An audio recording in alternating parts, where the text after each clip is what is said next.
Good morning, good afternoon, good evening, everyone across the Zoom dome and around the world, wherever you happen to be. You're welcome to the second event in the African Literature Association lecture series for the 2021 and 22 academic year. My name is Akin Adeshokon. I teach comparative literature and cinema, African cinema that is, at Indiana University, Bloomington.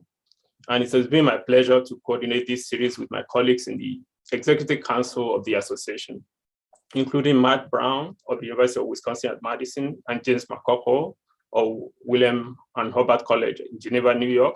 He does these wonderful posters that we use to promote the events. The series began last year as an initiative suggested by the immediate past president, that is Girma Negash of Ohio State University.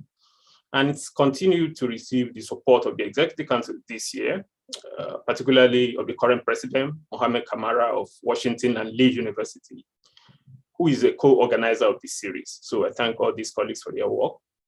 The most accurate thing to say about this series is that it's a collaborative work. And also we'd like to acknowledge the continued support of other members of the council as well as the larger membership of the association. Due to your continuing attention and attendance, the series has come to be regarded in the past year as a publicly engaged feature of the association's presence. In this age, when public engagement is roughly equivalent to be socially or civically responsible and digitally audible and visible when and where connections are stable. Thank you, everyone. Today's lecture is first of its kind in the sense that we've had single presenter lectures, panels, co-presenters with respondents, but we have not had two presenters appearing at once. And it's a great privilege to be able to experiment with this format. Our lecturers today, Shola Adenekan and Jeanne-Marie Jackson, are also new authors in the sense that their books have newly appeared in this year. And so it is exciting to host them to this event. They will speak separately, of course, and I shall introduce them by turns. But their new books have some significant impulse which make scheduling them together anything but arbitrary. For teasers, I was struck by the uncanny way that in the very first pages of the books, the reality of queer identity presents itself as a norm. You'll hear more in that vein of analytical taking for grantedness in due course, I can assure you. Adenekan's book is titled African Literature in the Digital Age. African Novel of Ideas is what Jackson calls her own book. These are two works of high seriousness, and I say that without an intent to be patronizing or snobbish.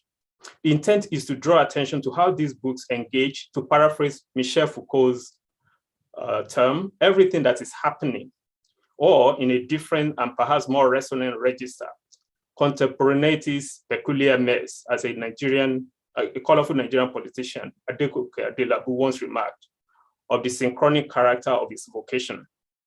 Even as we take note of contemporary criticism of African literature being about preoccupation with what is trendy, what one can form opinions about from looking things up, these books go beyond that premise to raise complex questions about what is not easily determined on the autotelic surface of texts. We'll start with Shola Adenekan, author of African Literature in the Digital Age, Class and Sexual Politics in New Writing from Nigeria and Kenya, published this year by James Curry under the African Articulation series, and about which is eager to speak to us today. He is currently an assistant professor at Amsterdam School for Cultural Analysis, University of Amsterdam. He's also a journalist and serves as the publishing editor of the New Black magazine. He's going to speak about his book's figuration of the digital space as class and sexualized, and how literature both captures the middle-class African self, the quotidian life, and details the various facets of African sexuality. So I will now call on Professor Shola Adenekan to open the floor for us. Thank you, Professor Adesokon, for your kind words and for your introductions. Good afternoon, or good evening, or good morning, wherever you are right now in the world. It is always an honor to have one's work being an object of discussions and object of focus and object of analysis. I'm going to start by thanking the organizers of this session, the ALA organizers, including our technical person, Matthew, Professor Kamara, and Professor Adenekan as well. And also it's an honor to be speaking alongside Professor Jackson. And also, I just also want to thank my publisher. I think I have not been thanking them since I've been doing all these talks. I want to thank my publisher, James Curry, as well, and the editors that I work with. Special thanks to Stephanie Newell for the way in which we work together. And also to thank those of you who might be listening or watching this event for your time. Now, back to what I'm here to do.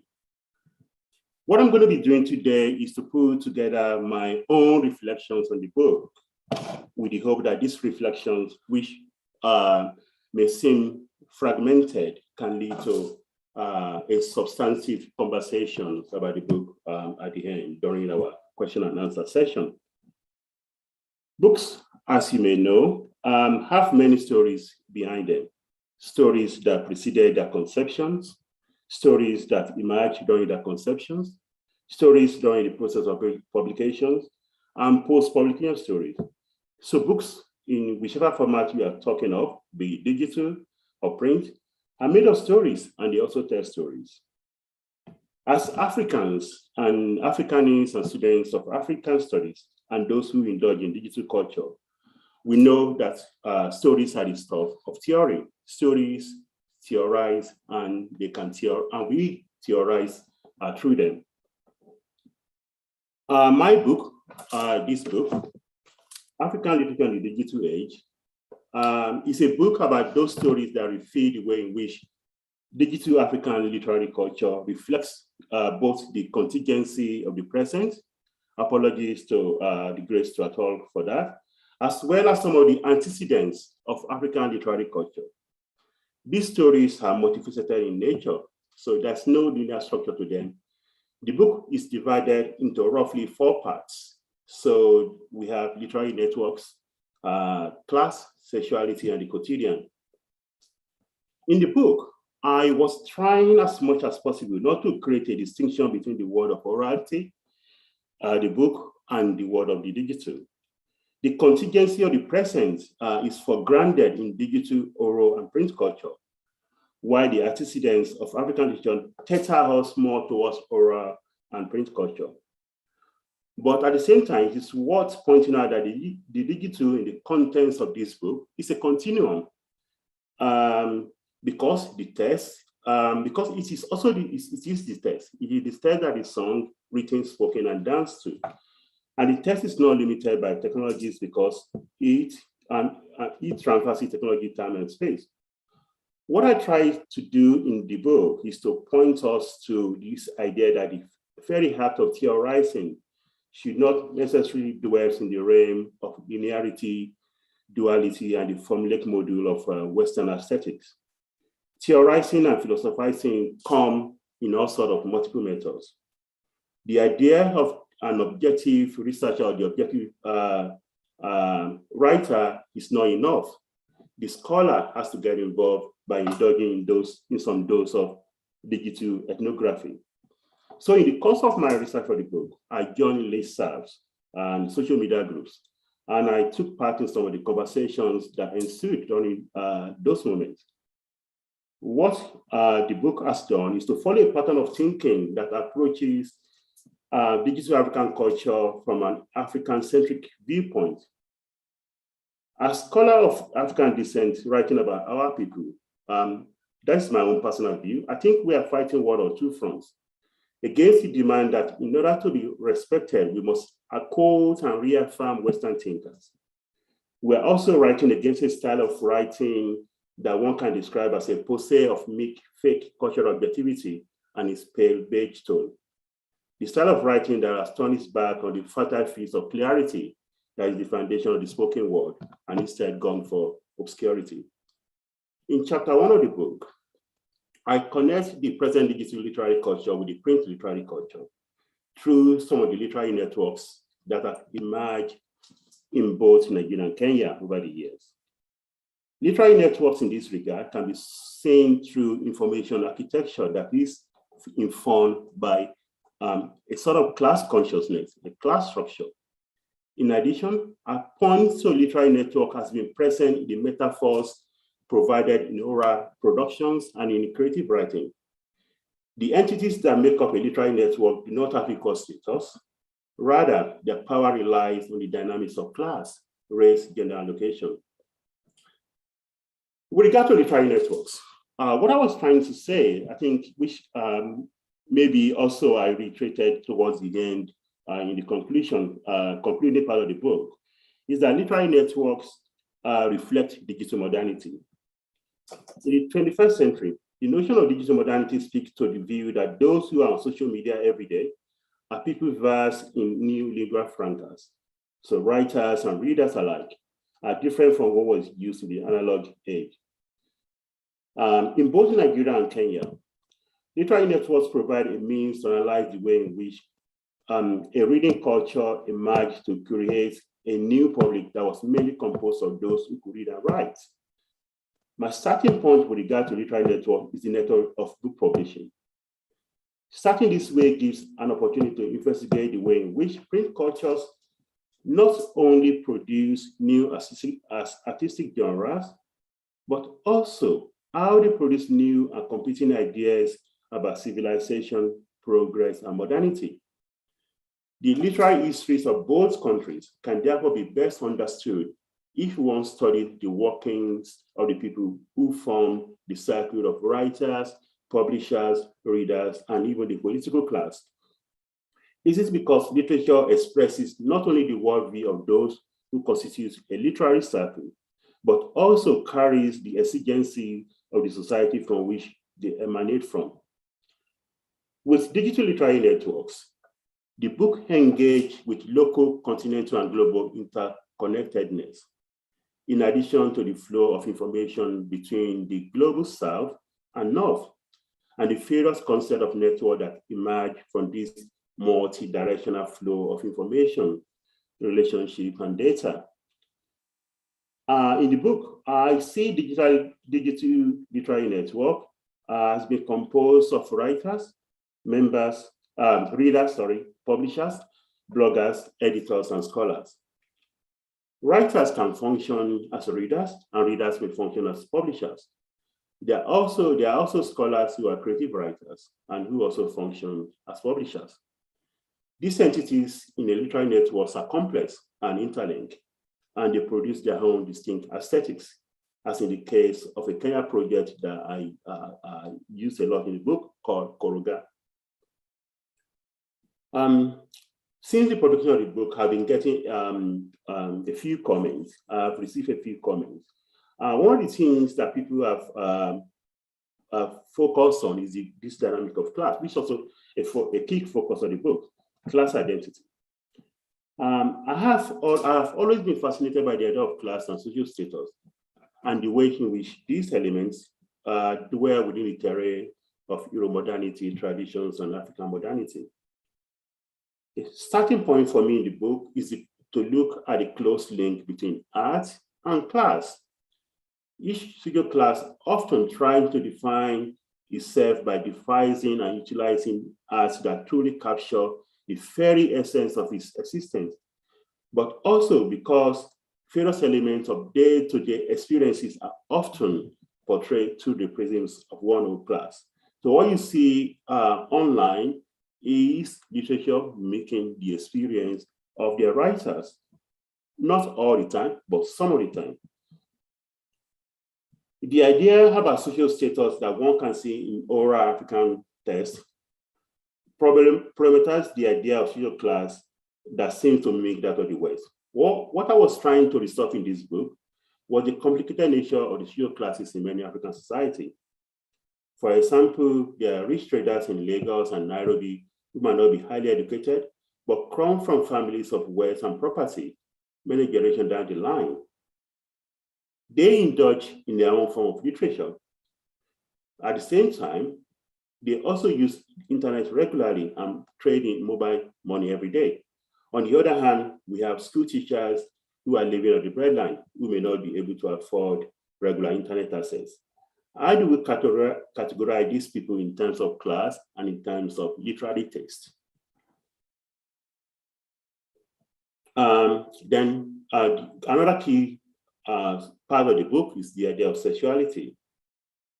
Here, I approach it from an African-centric perspective. First, the book challenges this notion that in Nigeria and Kenya, we have always lived in a world of binary, the good versus the bad, when it comes to sexuality.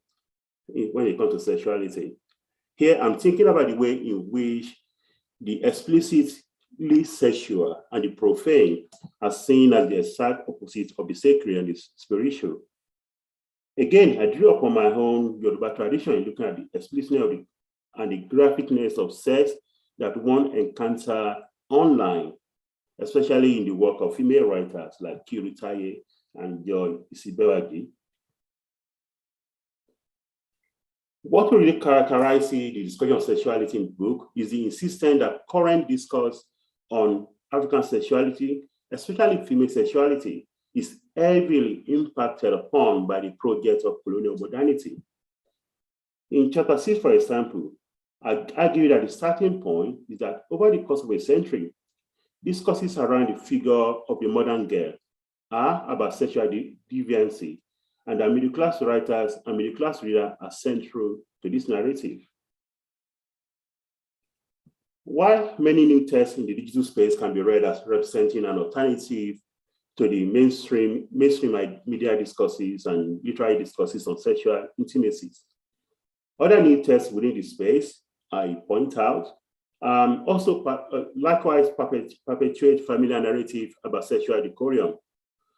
One of the key arguments made in the book is that two most important departing points in any analysis of African intimacy are women and queer Africans.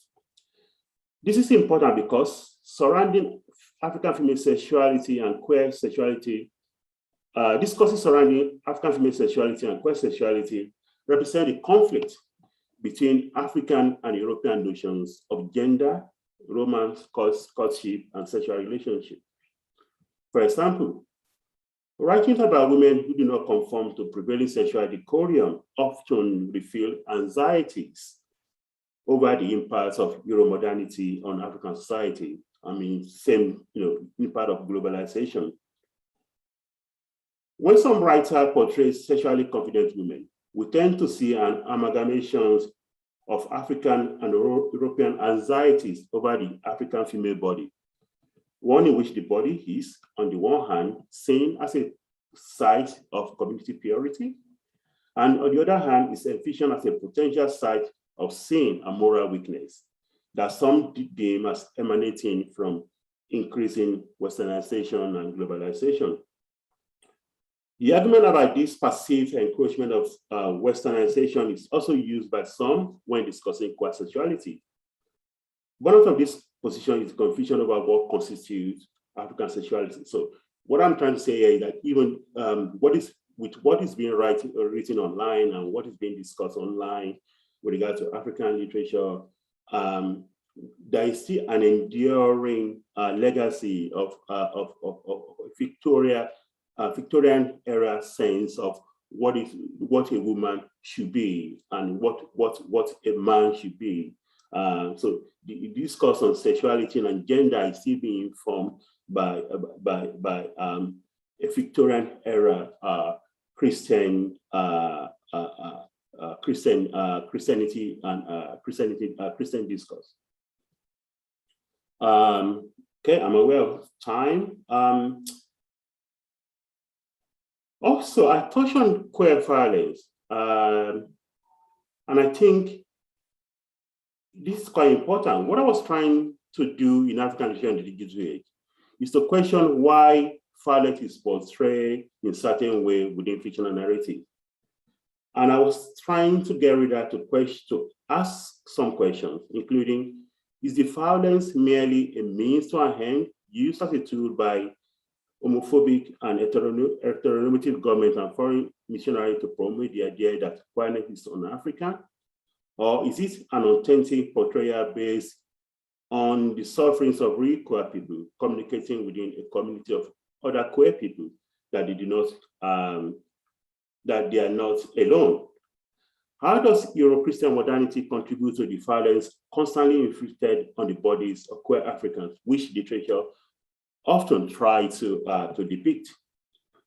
These factors are important to note when comparing works of fictional narrative, because it is the reasoning behind the violence that is apparent to the audience. And so the ulterior motive behind creative works needs to be considered to accurately understand what the message is about. Since queer existences are multiplicitous, it needs to be noted where exactly this notion of violence are coming from and how they are portrayed within the whole of fiction or narrative, to clearly understand the implicit message behind the works of literature that is being published online or that has been published online. Okay, lastly, I'm going to talk about the quotidian. I still think that this is still an under-theorized aspect of African literary studies. Thinking with the ordinary and the everyday within the digital space come with my own conviction that the unspectacular is the foundation of great works of art. That's the ordinary. And there's some point which I was trying to get across, which is the neglect of the quotidian in African literary studies is arguably due to a taken for granted belief that the realm of everyday is the site of common sense and commonplace, very well known, may even be trivial. Also, that because of the above, scholars often privilege the spectacular over the ordinary and the routine. All too often, African narratives come with all kinds of spectacular stereotypes, so that tend to be focused on the spectacular rather than the ordinary. In this regard, we fail to see how the everyday constitutes a starting point for thinking about life-changing spectacular moments. Also, we fail to see how the process of living every day reflects structures of power and marginalization, interpersonal and intergroup relationship. And also how the quotidian is deemed as an unreliable source of knowledge about irregularity in human behavior in society. Now, with over 1 billion people using social media networks every day, the quotidian matters because platforms such as Facebook, Twitter, and Instagram are sites that archive everyday African experience.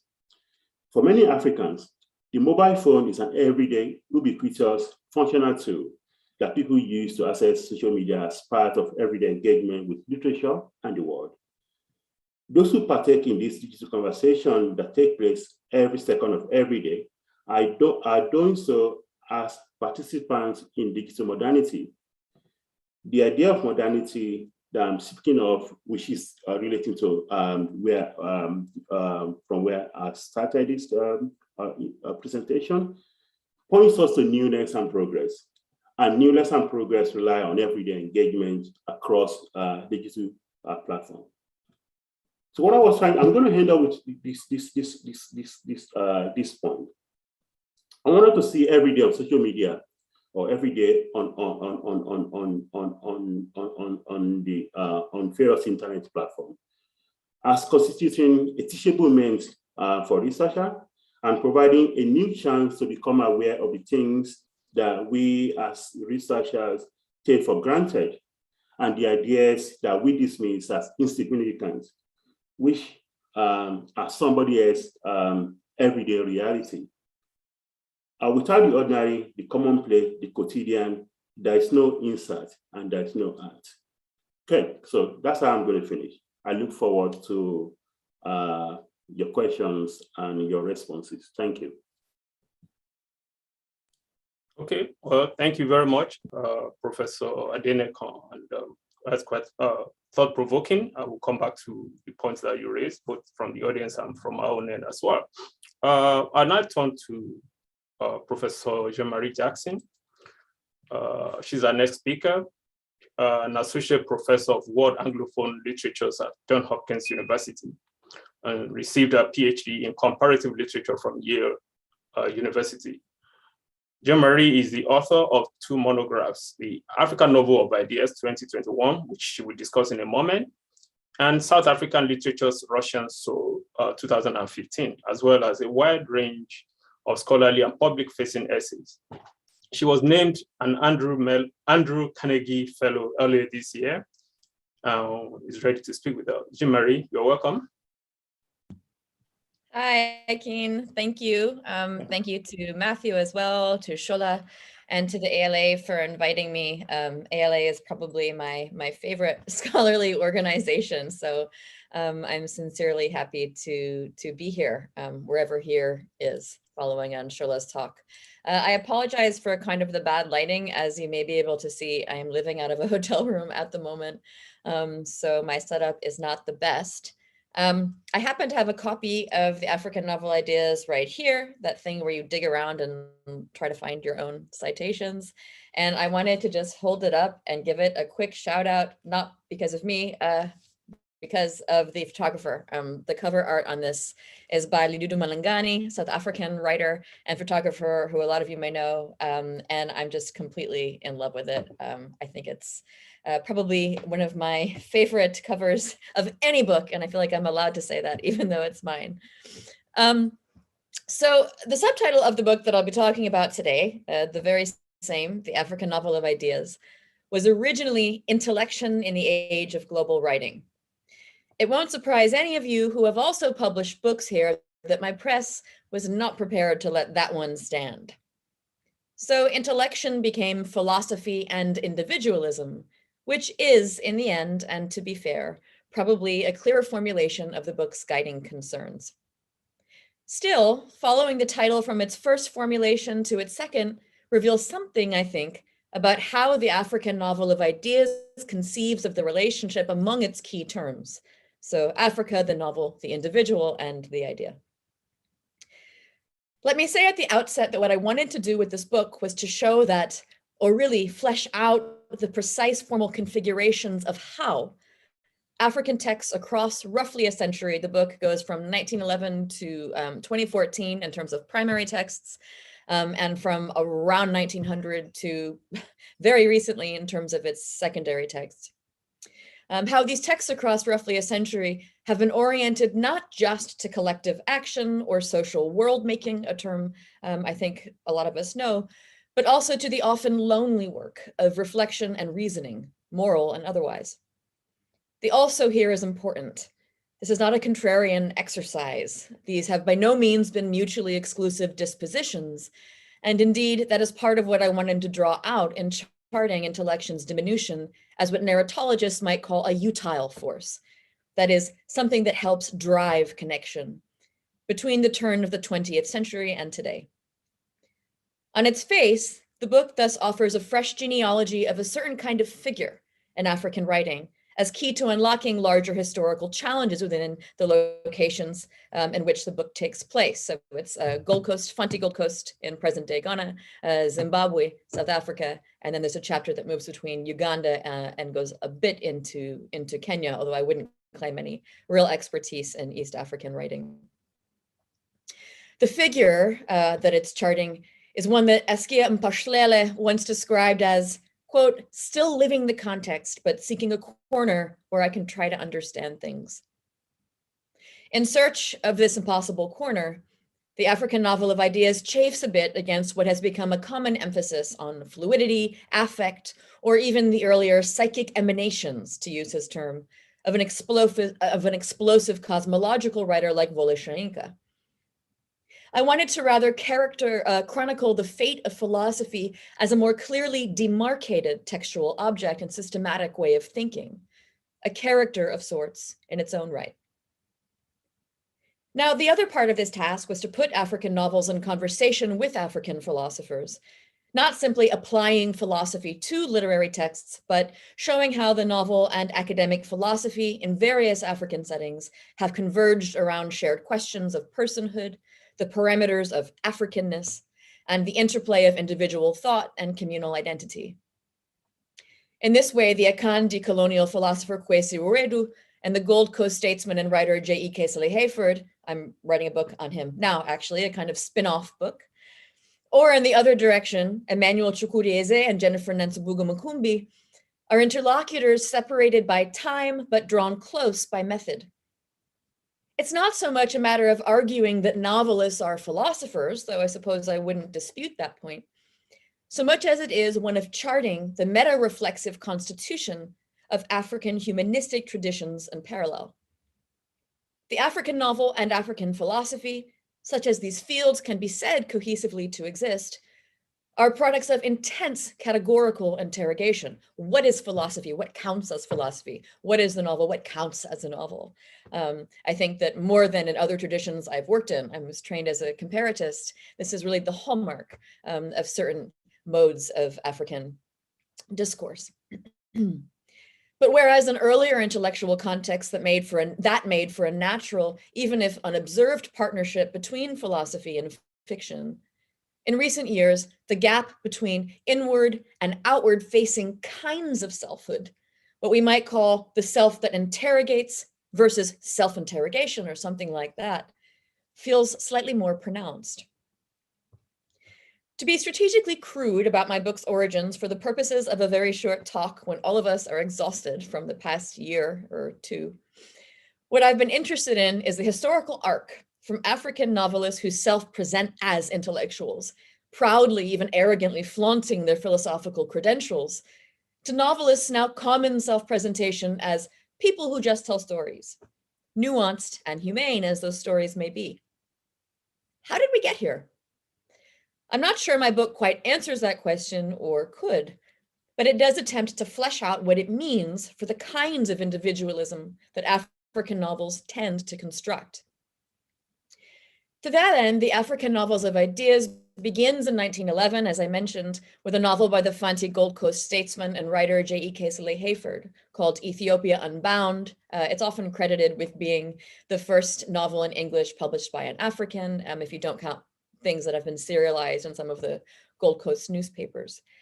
And the book ends with a chapter about experiments in global form by the Southern African writers Imran Kuvadia, Tendai Huchu, and there's a brief coda also on Masande Nshanga, who wrote Triangulum most recently in terms of his widely available novels. He also has a short fiction work that was only in South Africa, and a book called The Reactive, which is the one that I discuss.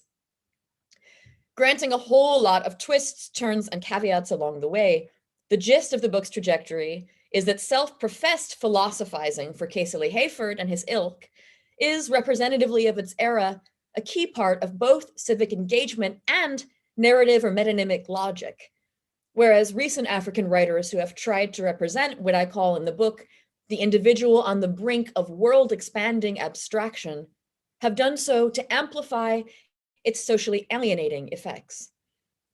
What this has also meant over the long sweep of the African novel's institutionalization is that the novel of ideas evolves from being a genre to being a subgenre of sorts.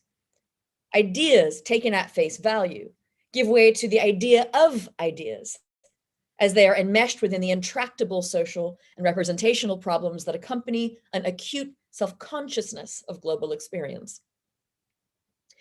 The most innovative means of depicting this situation that I've encountered, and to which the third chapter of the African Novel of Ideas is mostly devoted, is Jennifer Makumbi's first novel, Chintu.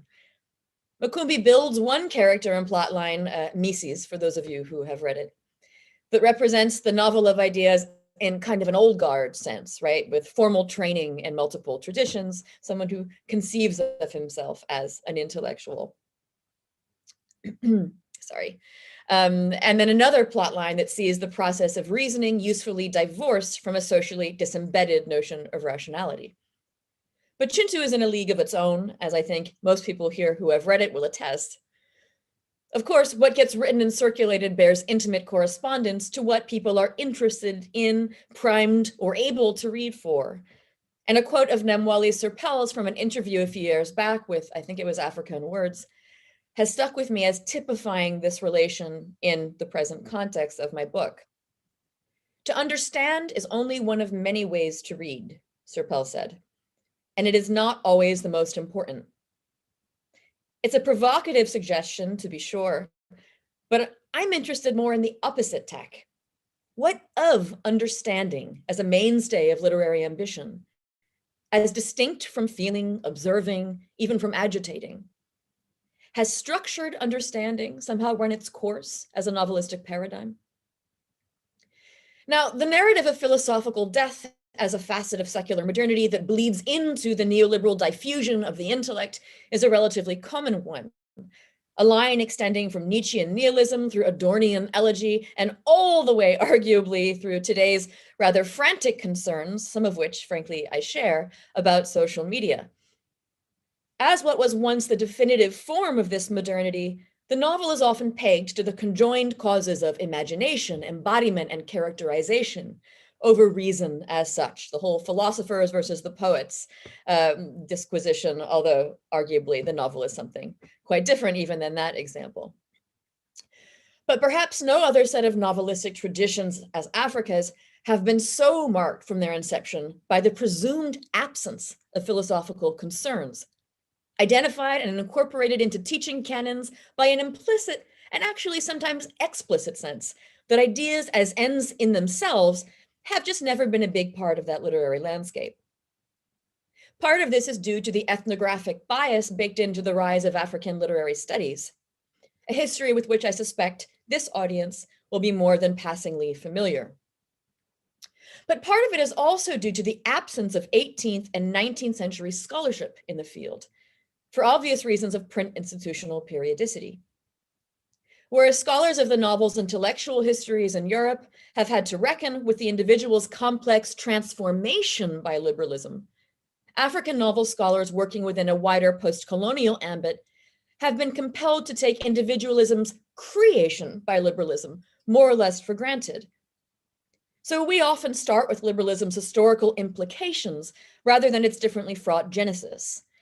Liberalism and its attendant categories, the nation, the oft-cited liberal subject, easily become straw men that crowd out a broader view of concepts whose effects are not necessarily foreordained.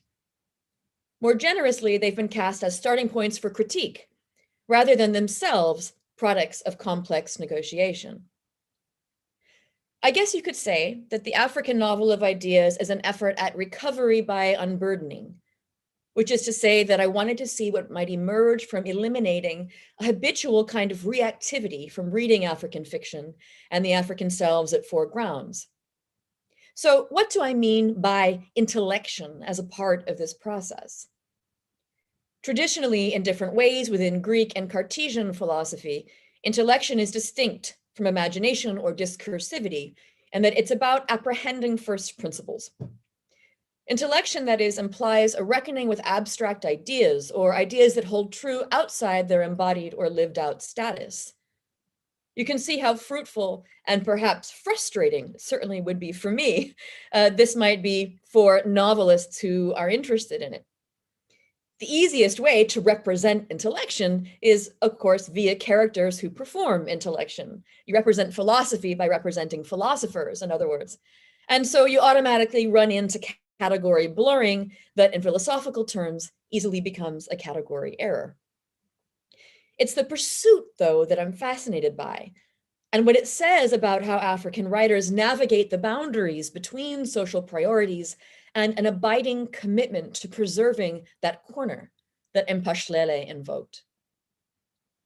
Now, at this point, I could, and for coherence's sake, I probably should, go back and share an actual example from either my book or from Keseli Hayford's Ethiopia Unbound that typifies intellection in action.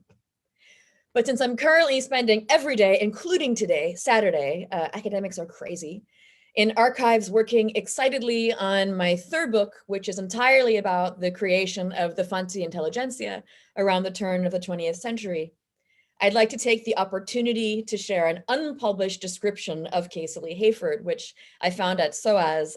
It's most likely by one of his sons, Archie, although it's not signed. I have the archivist doing a bit of sleuth work with me. But it perfectly captures what Keseli Hayford also does with his main novelistic character of Kwamankra, who he openly acknowledges was autobiographically based. So here goes. There are a few parts missing because the pages weren't in great shape, but you'll get the gist. He was so much alone with his thoughts that he seldom had time to visit friends. Whenever visiting his own family or children, he was generally too busy to tarry for long and would generally make only a very brief call. He was perpetually occupied. Work was a passion with him, and he longed always to be alone and to be occupied.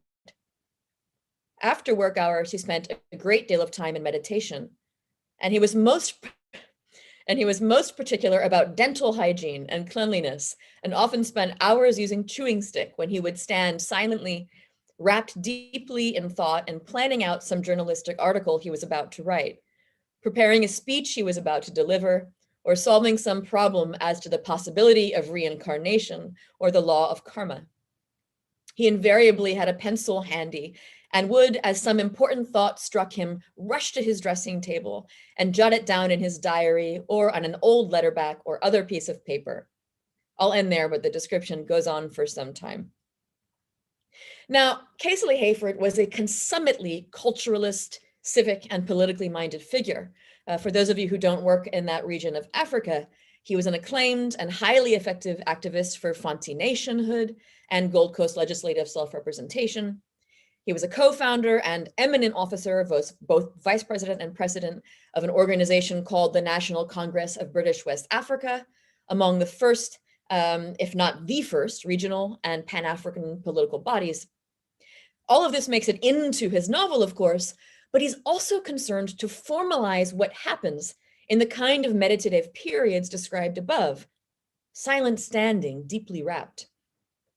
Rather than harness narrative as a vehicle for representing the boundless, frenetic dimensions of subjectivity, the relative kind of formlessness of it, I think, that has a direct line, that kind of prose to a lot of what's happening in literary criticism right now, right? The lyricism of a lot of it, affective ladenness. Instead of doing that, Casely Hayford organizes thought in Ethiopia Unbound as a series of philosophical dialogues and analogies. Systematic reflection on abstract ideas becomes a bedrock of his political personality. Contrast this very briefly with a scene from the Zimbabwean writer Tendai Huchu's 2010 novel, The Hairdresser of Harare, whose overtly philosophical dimensions have gone, as far as I know, completely overlooked in its critical reception. In fact, I opened the novel of ideas, the introduction, with a scene from the novel in Harare of a philosophy circle, whose leader, Fungai, and Kufunga in Shona is to think, so I imagine he's playing with that, whose leader works steadily through the almost Platonic formal logic by which it comes to pass. He believes that both homosexuality and a fluid idea of gender in Zimbabwe are justified. In our reasoning, we can only turn to Lady Philosophy, Fungai proclaims at one point. Those who have preconceived notions of where she will lead us must leave because they are not seekers of truth. The outcome here, though, is that the members of the group do leave. They just take off. And in fact, they're quite disgusted, most of them. So the philosophical individual ends up socially stranded. Later on in the book, you see him kind of aimlessly wandering down a road. You'll have to take my word for it that in my own book, I don't just leap around across disparate contexts with no historical explanation or legwork. Nonetheless, I think that this juxtaposition between Casely Hayford and Huchu's work, about a century apart, is illuminating of a much larger novelistic, and dare I speculate, historical trend, and what philosophy and philosophical figures are able to conceive, are able to achieve, rather. It's a pretty crucial difference. And what we're able to imagine them achieving. I'll leave you with that then today, and with a final impression that something happens to the place of ideas between the swell toward national independence and the elegies for its lost ideals. Something that makes both philosophy and its novelized avatars seem like oddities instead of aspirations. But even if these avatars and ideas as such are marginal to our frenetic global age, this does not mean that they should just be dismissed, retired, gotten over.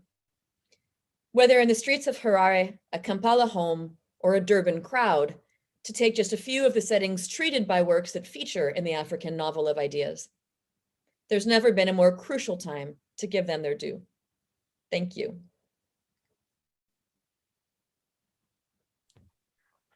Okay, well, thank you. That was wonderful. Thank you, Jeanne-Marie, for that very engaged and engaging piece, and also for Shola Adenekan for leading these off. There are already questions I can see from on YouTube. I don't know that you can see them, but they have been posted on the chat. So I'll take the first one. I don't know what it's for. Yeah, actually there are several. All right. The first is from Pelumi Folajimi, who is actually one of our most, I have to say that, one of our most consistent attendees. How dependable are the works published on digital platforms, since such works are susceptible to editing and even deletion of bloggers? That's for Professor Adenekan. And then also, I think there's a question that I believe both of you can answer. Actually, I think this is directed towards Jeanne-Marie, because it's about public intellectualism. This is by a member of audience called Muhammad Shabangu. And the question says, what part of the intense categorical mode of discourse is the question, what is African literature? So maybe actually applies to both of you. So if you want to take turns to answer that. Not an unimportant question in the world literature arena. Also, what does philosopher to story trajectory say with regard or respect to public intellectualism? So that's one question. And there's a second question, which actually builds upon this. I hope you guys are taking notes. I can reread them if I need to. So this is by Kole Adeodutola, and it's actually perhaps saying to the first question, can this be framed simply? What ideas are to be found in novels written by Africans? What of ideas that have potential to change humanity instead of philosophical ideas? Okay, so I think those two, the last two questions are more directly addressed to you, Jeanne-Marie, but the first one is definitely to Shola. So do you want to take those questions, please? All right. Do you want me to start? Okay. I'm going to respond to Mr. Folajimi if he's a minister. Apologies, he's not. I think that's a point in the fact, in what the questioner was saying, the person asking the question was saying about the ephemerality of what is being published online.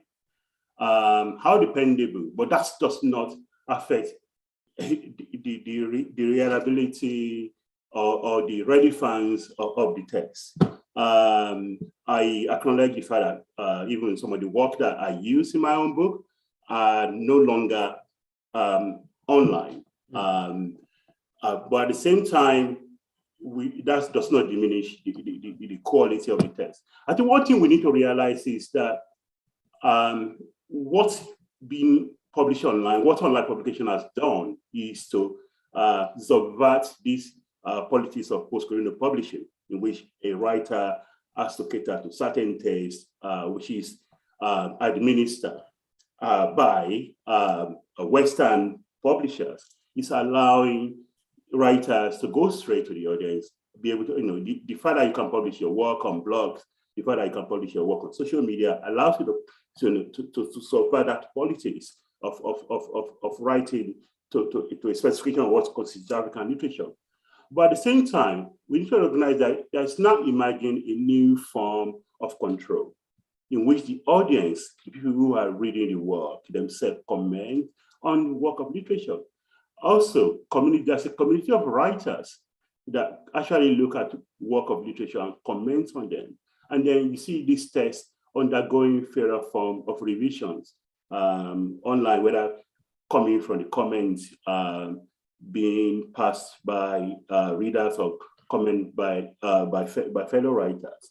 So that does not mean, I think because we are so preoccupied with this old form of what constitutes text, that we are not saying that a new development is taking place in which the editors, the traditional editors, is not as important, but at the same time, the quality of the text, there's still a form of quality control in what is being published online.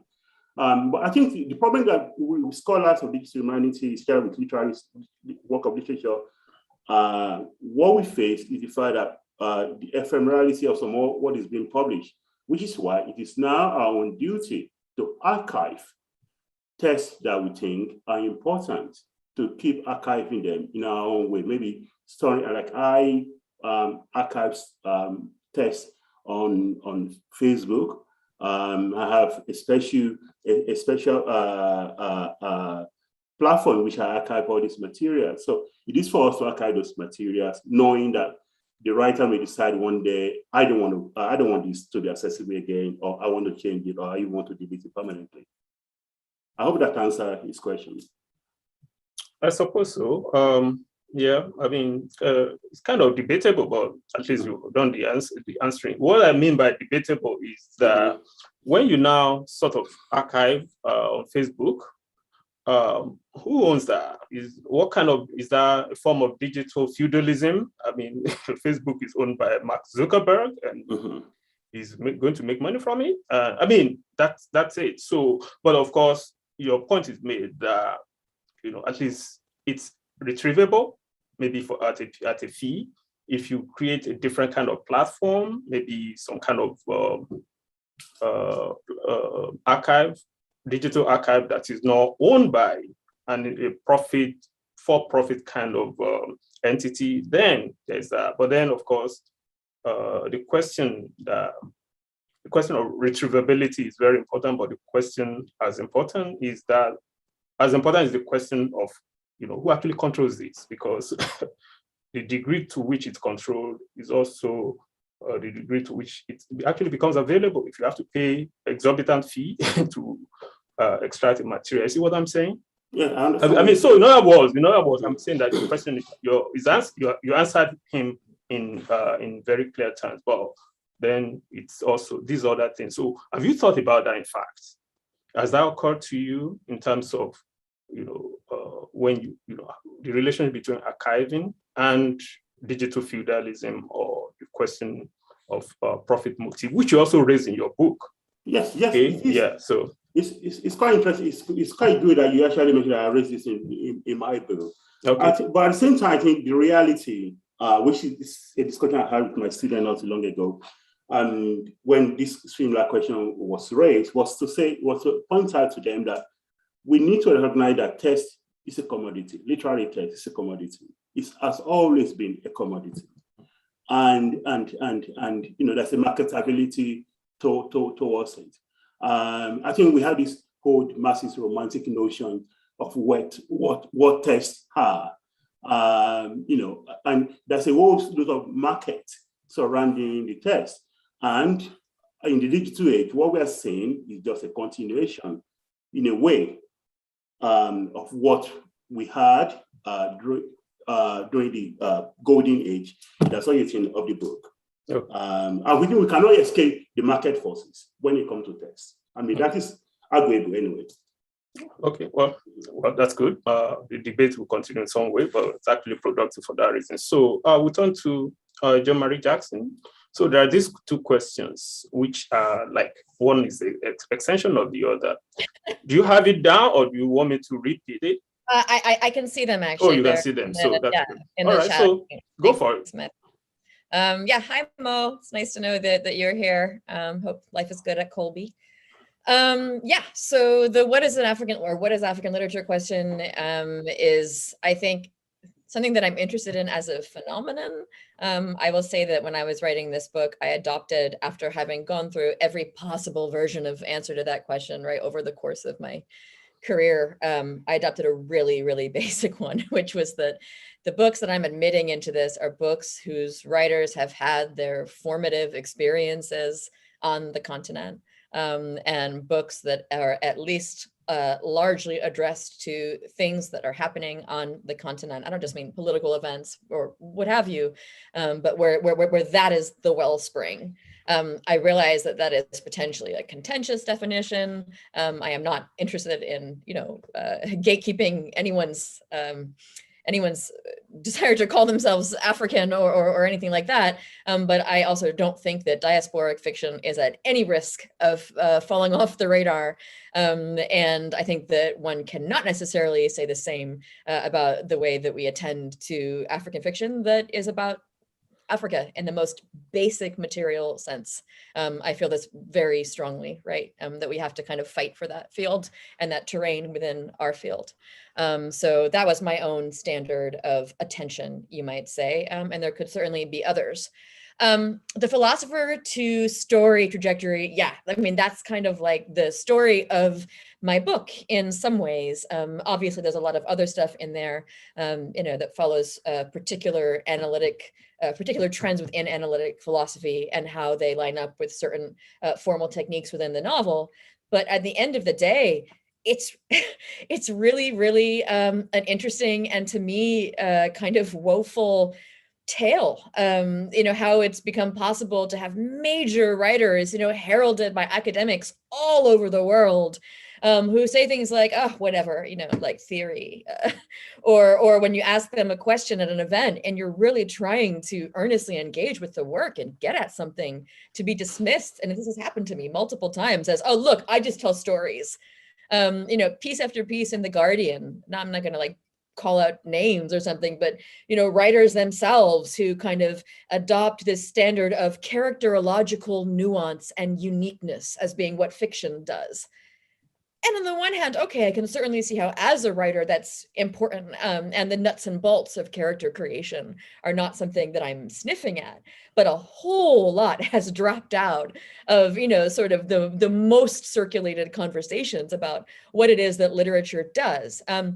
There are a lot of possible causes for this, or at least kind of concomitant causes for this that I don't get into in the book, because the book is not primarily an institutional history, it's an intellectual history more than it is anything else. But I think certainly the rise of professionalized writing programs on the continent on a US model is something that I would love someone to write that book, right? What happens when those come into, Wits and Legon and all of that. I think certainly the way that the big six or the big five, depending what continent you're on in publishing, has just become almost schismatic in what it looks for vis-a-vis smaller independent publishers that are really invested in talent on the continent, right? I'm thinking of places like Transit, which finally brought out Chintu, and lots of others, certainly a lot of small South African publishers who I'm sure some people in the audience will know well.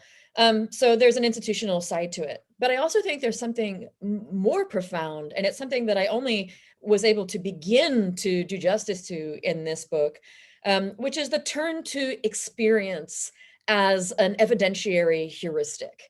And I'm taking my cue there from the eminent feminist historian Joan W. Scott, who has a piece from Critical Inquiry way back in the 90s, I want to say 96, something like that. I don't have the dates ready to hand, but she talks about the shift within the historical discipline to experience as evidence. And obviously there are ways in which that can be democratizing and a force for good. We have similar, although often much reduced, conversations, I think, about social media. But it's doing something very specific, right? Which is making the idea of what experience is something that's inarguable. How do you tell someone, no, you didn't have that experience, right? Like, no, that didn't happen to you. Whereas I'm interested in novels that are deeply concerned with trying to get a wide angle, trying to get a broader view of not just historical phenomenon, but again, the idea of an idea, sort of, can thoughts have ontologies, all these sorts of things that are, I think, essential to being human, and certainly to being an intellectual. So how does that happen? What some people call the rise of kind of the my truth era of our history. That's a tough nut to crack. And I think maybe in my book, I was able to chart one way in which it is manifest. I don't know that I can answer, I can answer very well kind of the full scale of what's going on there, but a lot of people have certainly tried. Cole's question, thank you for this. Yeah, I suppose it could be framed simply. I probably wouldn't have a book then. But I actually bristle at this question a bit, to be honest with you. Yeah, I mean, you can read novels for ideas that are extractable from their formal context or their formal encasement, certainly, and you can try to figure out, well, what did this idea do on the ground? A lot of people have done that. There are a lot of conversations, even right now. I was reading a piece by Adam Getachew the other day on worldly philosophers. I'm very interested in that work. But I don't think that there is anything mutually exclusive about being deeply concerned with, ontological and epistemological questions for their own sake and caring about what happens in the world. And in fact, I find something so, I'm not saying you, but in other ways that this question can be posed, something so repugnant actually about the fact they did that. Well, Africans aren't allowed to have that, right? Africans can't have the corner that Mpashlele is seeking. And I swear to God, if my child ever hears that in his life, I'll be in the school office the next day, because I think it is so dangerous, and it creates false choices. You don't need to choose between ideas that have clear agency and ideas that don't. And I really bristle at the idea that one would have to. So I guess that's what I'll say about that. Okay. But there's another question for you from Professor Lusambe. Before I come to it, I just want to draw Shola's attention to some comment about the relation between editing made by Mohammed Kamara, that's the ALA president.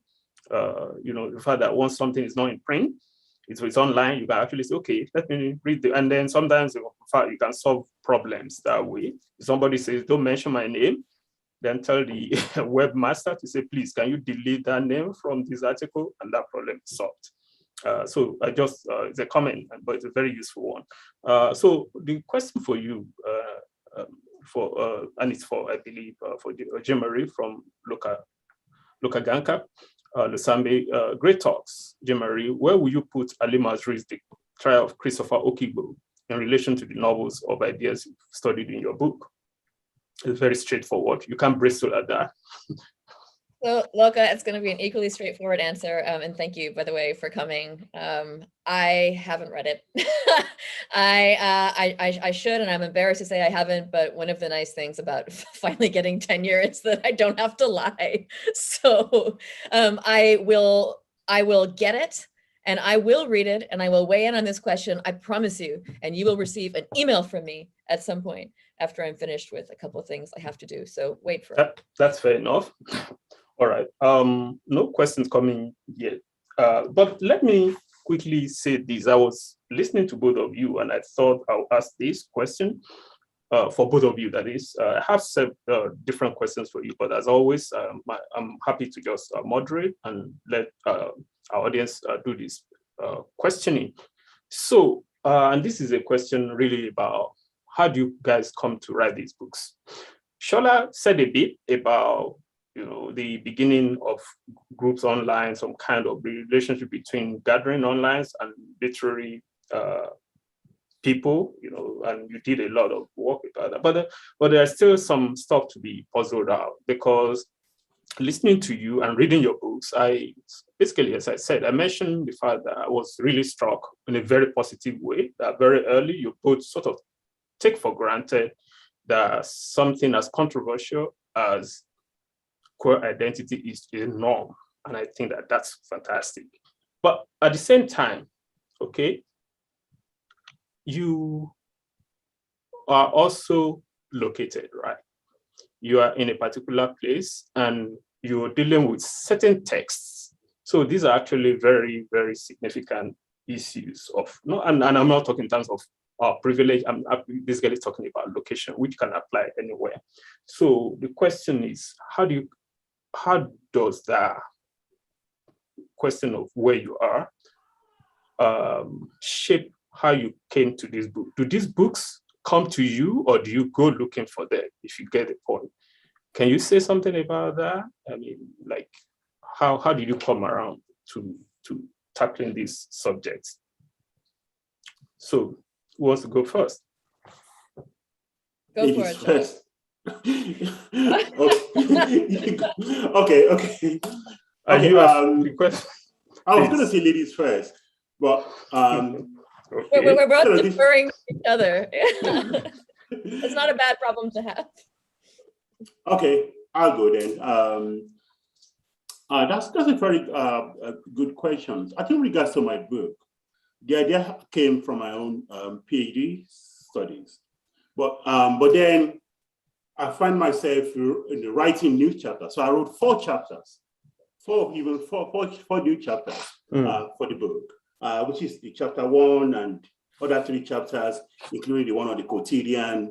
There were ideas that just came to us during the course of the contract for the book, which I thought maybe the publisher would not even accept, but they actually accepted that what I actually presented as abstract was different from what I wrote as the book. Because I want the book to look totally different, to be totally different anyway from my PhD dissertation. But prior to that, as I said in my introductions, books are about stories. Before I came to academia, I was a journalist. I was working for BBC News Online. And even though when you go to a press room, you see stories being written about Africans or Black people, and in the same old narrative. And I had this conversation with somebody called Wambu Nwagi, who was at the time a professor at University of Toronto. So we were communicating, and she was telling me about how online, Charlie changing the narrative, how bloggers based on the continent are creating a sort of a new genre, so to say, of African story writing, and it is worth pursuing as a PhD topic. I think she used one word that the kind of tool, the online provided a tool that the generation before didn't have, in which, going back to bypassing that politics of post-colonial publishing, and so I went ahead and looked for these bloggers. I contacted them. I published some of their work on my own website. Mwagi introduced me to a famous writer based in Kenya. I found famous writer on the list that you belong to, Creativity. Yeah. And also Ideri. So I joined those groups, and those stories were already there. So it wasn't like the story were there. And what you realize is that these stories theorize as well. They philosophize, they theorize, they speak to our time. They speak to the exigency of our time. And I think that was where the interest came from. That was where and this also continues. And one of the things that you realize is that a lot of the pioneers of that era, I'm talking about the late 90s, early noughties, were queer writers who were not being allowed to publish in the traditional printing press, who decided to go online. Uno Mazua, the great Uno Mazua, did a project back in 2008 about queer stories and queer theory, published by an organization that is now defunct, based in New York. And they published that as a PDF. And that actually provided a platform for me to start thinking about the way in which queer African writers based on the continent and those who are based in the Western Hemisphere theorize and also write fiction about being queer and about being African, whether in the diaspora or being African at home. So the story have always been there. So it was just about moving towards those stories. I'm telling those stories in my own way. Yeah. Okay. Oh man, it's a tough one. I mean, I should say that, this was my second book. And so I think as things work in the American Academy, at least, you have a lot more freedom with your second book. You're not drawing on dissertation work, you're not dealing with all your neurosis from grad school to the same degree, all those things. And so I wanted to write just the book that I just truly wanted to write. which is of course harder than it sounds like. And it had a number of, interlinking intellectual geneses, and then those converged with, some really deep personal ones in ways that kind of just made the book. I wrote it in a fairly urgent way, I suppose, over a few years. So intellectually speaking, as I mentioned briefly after the talk, I felt a little bit of frustration with kind of years of being more or less immersed. I lived in South Africa for a long time. We go to Ghana a lot, so in different locations, more or less immersed in a contemporary African literary scene where I just wasn't very interested in a lot of the conversations that were happening. And I would then talk to writers and scholars who kind of also weren't, over and over and over, kind of the same three questions, right, coming up at festivals and whatnot. And I kept wondering, well, why are the really intense discussions all happening privately and over beers or whatever, I went to Shona camp in Bulawayo of all places, and I had this unbelievable teacher for weeks, and he really, really wanted to get deep down into the implications of Kierkegaard's writing for where he lived. And I thought, this is like a 10 times more interesting, rigorous conversation than, a big panel on, well, who counts as African? Are you the Afropolitan or whatever? And so I thought, I want to write about the books and the writers that are trying to do the thing that they just have no help in doing and are doing anyway, right? I mean, really digging into these more fundamental questions of the relation between form and intellect and character. So that's one of those things. There was some frustration that I increasingly felt with ways in which, as again, I mentioned briefly in the talk, key parts of big novel theory in the 18th and 19th century that I knew from other parts of my training, just there seemed to be this gap between things that were really important about those fields and what was happening in the African literary field, because it is so often dated to, about 1960, give or take. And conversely, there were all these times when I felt like people were so, in the States, so interested in, the three same writers over and over that they saw as being African, that they themselves were then disembedding it from bigger questions of the form. And so I wanted to go back further, and I was familiar with Casey Hayford and sort of the rise of the novel in Ghana. And I thought, okay, that is actually a place where I want to start and not study in isolation, but try to say, what if we get the periodicity expanded here? How would then the other end of things perhaps look a little bit different? What is it doing? What is it missing? Et cetera, et cetera. And the third thing, I realize I've named more than two things probably, but that really started to haunt me, frankly, and I don't, want to be like super squishy or vulnerable, was that I increasingly felt that so many of the buzzwords and sort of key taken for granted concepts in my field or in my profession weren't things that within my own family, I was able to live. Kind of, it's so easy to throw punches at the liberal subject as an abstraction or individualism as an abstraction. But who can raise their child, right, saying, no, you don't have a self, the self is atomized. And I hope that doesn't sound pat, because I actually don't, I take this very seriously, kind of old school notions of intellectual virtuousness. How do we live by our ideas in some real way? And so I thought, okay, what can I do with individualism as something that is not so overdetermined by decades of primarily academic conversation? And the person who really helped me do that, who I will, just call out in the best way every time I can, is Atosa Chiotu, philosopher now living in Cape Coast in Ghana, who wrote a magnificent book about debates over individualism in African philosophy that came out, I believe, a year before mine, and that I had written about a quarter of mine when I read it, and it just got me right in the gut, and I realized that was kind of the interlocutor that I had needed, and he just became a wonderful correspondent, and took it from there. Have you met him? I actually have not met him. No, we email a lot, and I'm going to meet him. We'll be there in January, and I'm planning to get up to Cape Cod for a while. So yeah, he's a very interesting guy. Incredible and so underrated, within the American field, kind of. I think that book should be much more widely read. So okay.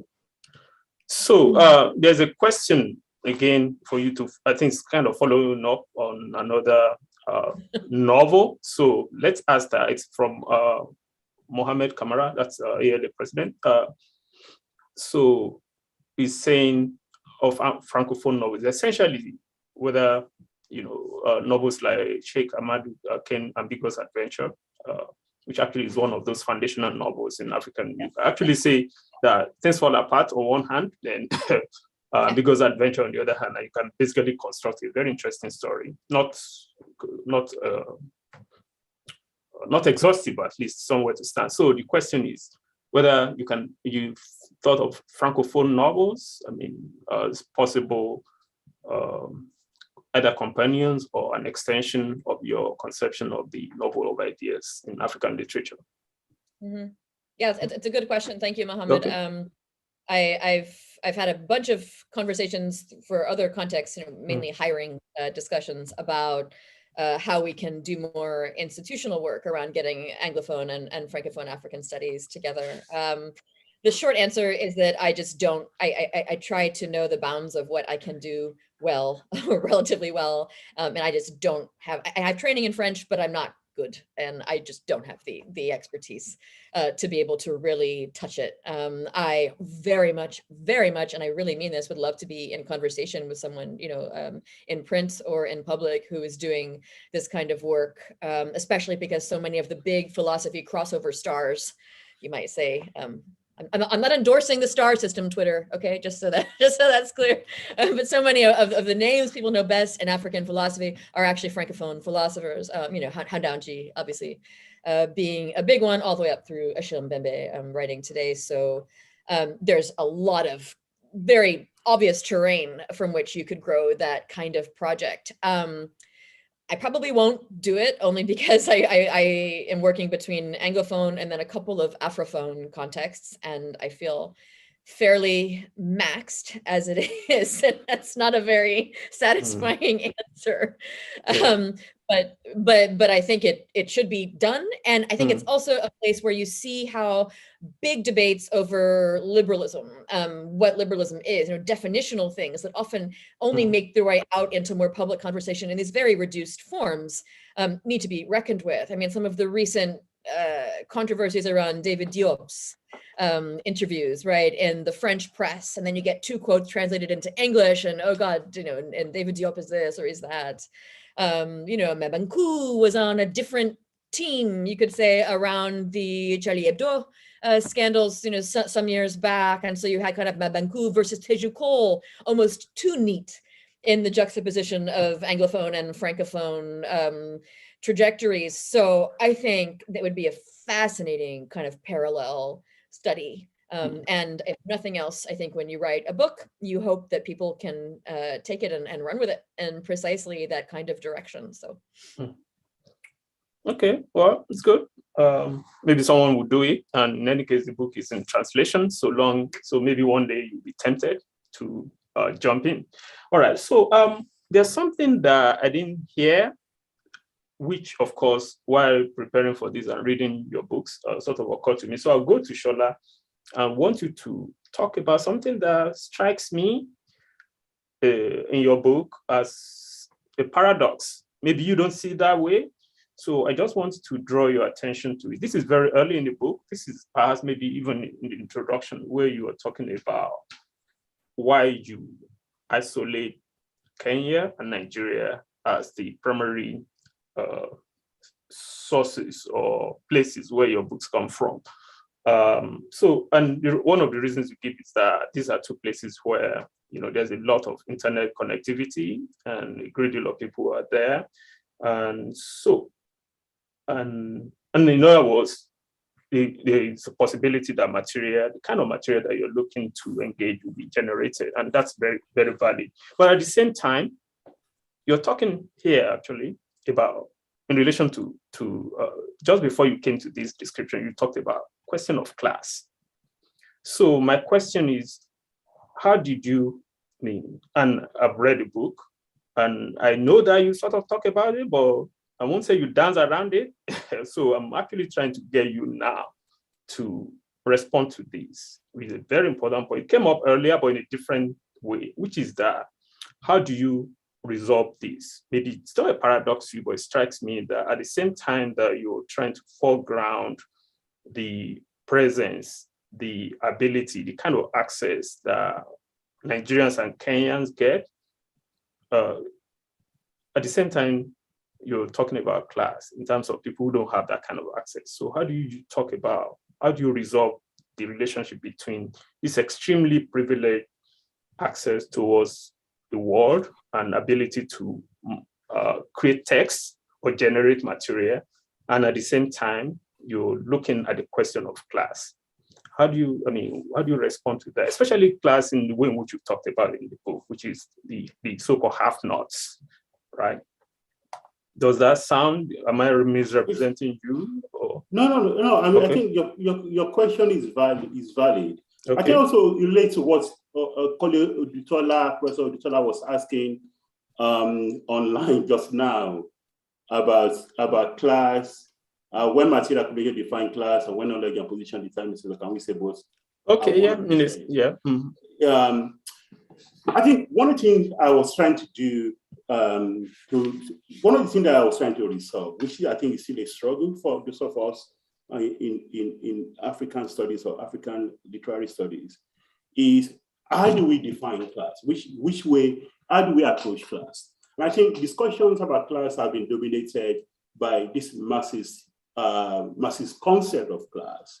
And if it's not Marxist concept of class, we have the Adam Smith notion of class. So we have a sort of approach to class that is based on a very Eurocentric perspective of class. But class is very complex when it comes to Africa, because you're talking about there's an historic element to the idea of social status in many African societies.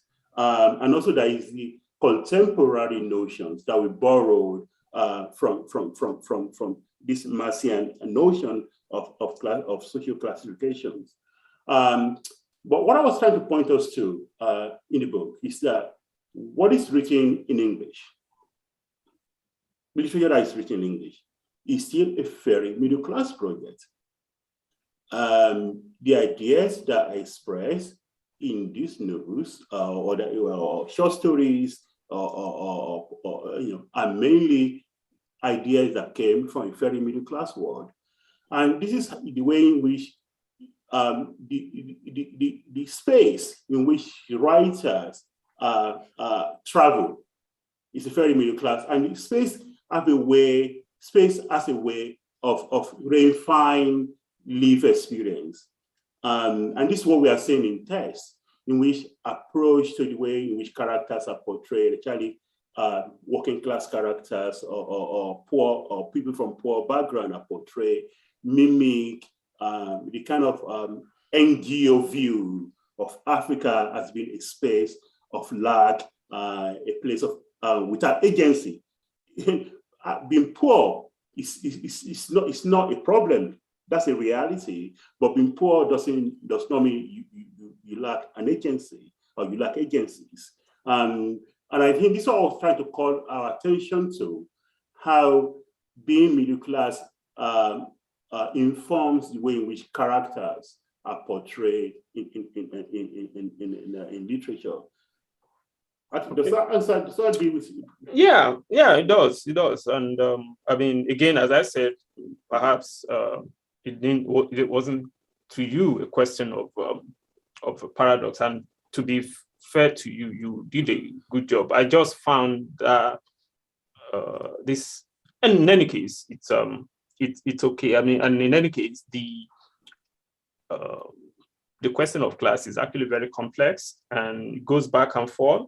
And I think that what you were calling Marxist is actually a lot more complex than anyway. But I don't. No, it's a lot more. What I'm saying, but okay. I think Marxist theory, notion of class, the Marxian concept of class has dominated a lot of what you encounter in literary studies. But just to fit in with what I was saying, with what a question that Professor Shola asked, I don't know, those of you who are not Yoruba, if you remember Yusuf, Olatunji Yusuf, has this notion of what the question of what class and positions matters. And it was like a song in which he said, Omo kekere, like agbo okogbon, agbo dekan oye. That is, and the same thing, like, agba doesn't place you, the class is very complex issue. And can you translate the Olatunji saying to those of us who don't speak Yoruba? Something is lost in translation. Okay. What Olatunji was trying to say is like experience and class are very complex. The idea of money, having money as well, is very complex. And to answer Shola's questions, just because you have knowledge does not mean you belong to a certain class position.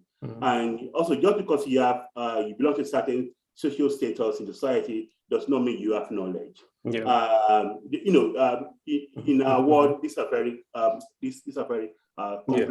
Complex things yeah, I mean, again, I don't want to dwell on this because there's another question and we're actually out of time. But it will be an ongoing thing because it's really quite fundamental to as the question of sexuality is.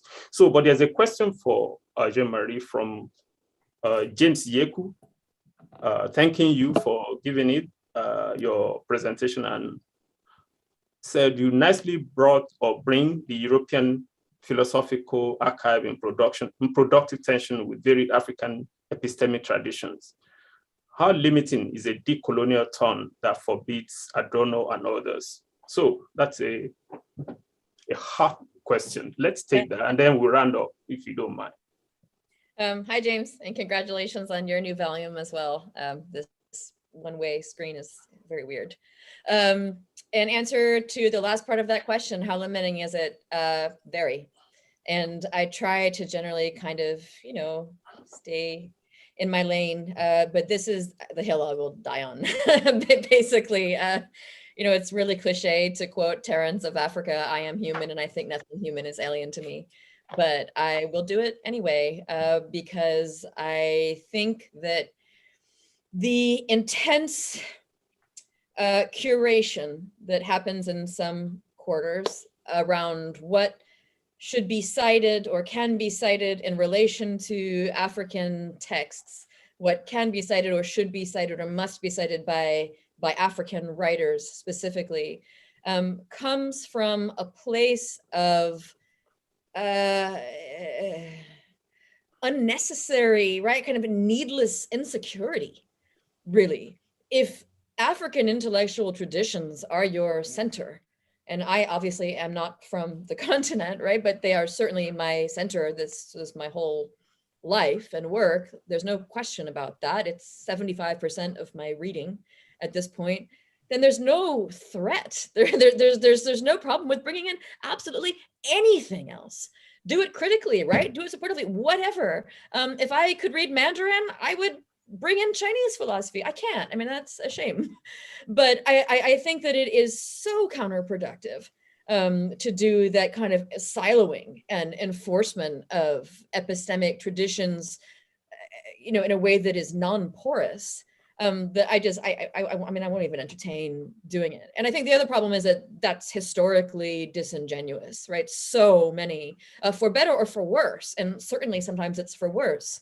So many of our foundational, and not just our foundational, really, so many African literary figures, African, major figures in African intellectual history are steeped in various European traditions. And sometimes they make use of them, again, in critical ways, and sometimes they make use of them in ways that are more congenial. But it's not for me to tell someone, who's been dead for 50 years that I'm working on that they should or shouldn't have done that. I want to figure out what's happening. I want to figure out why, and to what use it's being put.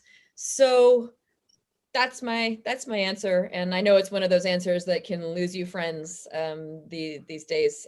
So I hope that I don't. But yeah, I think that the goal of decolonization in my mind, I'm with Kwesi Uredu, full stop. Kwesi Uredu is like the person I turn to for everything that I consider to be wisdom in the field. And he was having these conversations, 2 decades ago, 3 decades ago, in impossibly robust ways compared to how they're often had these days.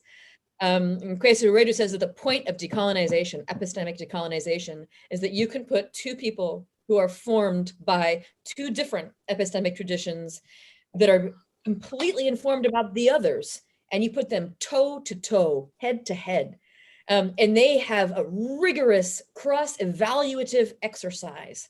And then at the other end of it, the person can come out the other end and say, I choose this one or I choose that one, right? I mean, it's a fundamentally agency generating activity, decolonizing, or in an epistemic sense, to say nothing of historical or institutional ones. And I am with Uredu all the way on that. And I think the philosopher at LSE, Liam Kofi Bright, has also written about Uredu recently in this context, which is really refreshing and invigorating to see. So, which is interesting also, and I'll just say this since you mentioned Uredu, that there's actually a book forthcoming from Hearst by Olufemi Taiwo, the Nigerian philosopher. I know, of course. called Rethinking Decolonization. I agree more with you and actually disagreeing vehemently with both Uredu and Ngugi on decolonization. So it's actually quite interesting. What you said earlier at the beginning sort of agrees more with his own perspective about the relation with sort of the colonial turn, but he actually is not on the same train with Ngugi. He's on them for a moment and then he parts away with both Ngugi and Uredu. Right. Yeah, so look out for that. As the career evolves. I don't know if you saw Barry Hallen's Uredu book that came out last year. I thought was really excellent at drawing out some. Actually, no, Uredu isn't doing what you think he's doing. What's amazing about reading Uredu on decolonization is that he sees it. This is something that I find really energizing about a certain kind of analytic philosophy, right? Is he will walk you through every step of the argument. It's almost mechanical. And when you get to the end of it, you have absolutely no doubt about what the ultimate goal is supposed to be. So it's process, sure, but it's process in service of a very, very specific evaluative bottom line. And I think that's a really, really crucial part of the Uredu that kind of gets left out, and some of the quick bits and blurbs on him. Okay. All right. I think we're actually on time. I don't know whether you guys have parting words, but we always try to keep our audience very happy, and because they're very nice, they stay with us for an hour and a half, and that's actually a lot in terms of digital time. And so, do you have any concluding or closing comments to make before we shut down for the day? Or you just want to thank them? No, I'm gonna leave with by responding to the last question asked by Colin Chala. What we an emancipatory reading of African dictionary look like, and I think it's one that takes African traditions as a starting point. To me, I think that would be my point of departure. Okay. Yeah. All right. Yeah, I would just second that in closing. That I think decolonization in a maximal sense is about African traditions being the starting point, and then bringing in the interlocutors that serve these African traditions, rather than seeing African traditions as something that's additive. And I think that is where, if we're talking about, Akin, just very, very briefly to close, going back to your earlier conversation about location and, how does where we are color what we're doing? I think that's something that is a very, very difficult task in a Western, in a US institutional context. But it's something that I think the best case we can do intellectually, we can sort of model in our work. And then you hope that eventually it can be replicated in more material ways. So thank you everyone for coming. Really, I know this is a really weird time still for so many people. So. All right. Well, that's a very nice moment on which to bring this to a close. Thank you to our panelists or our authors. Congratulations again on your book, and thanks for doing this and giving us really thoughtful and thought-provoking discussions. So, and thanks for the audience for being so engaged and engaging. We'll see you guys again next month. So that brings things to a close. I hope you have a good evening or good afternoon, wherever you happen to be. Bye. And thank you. Bye. Take care. Bye, Shola. Bye, Keen. Bye, Matthew. Bye. Bye.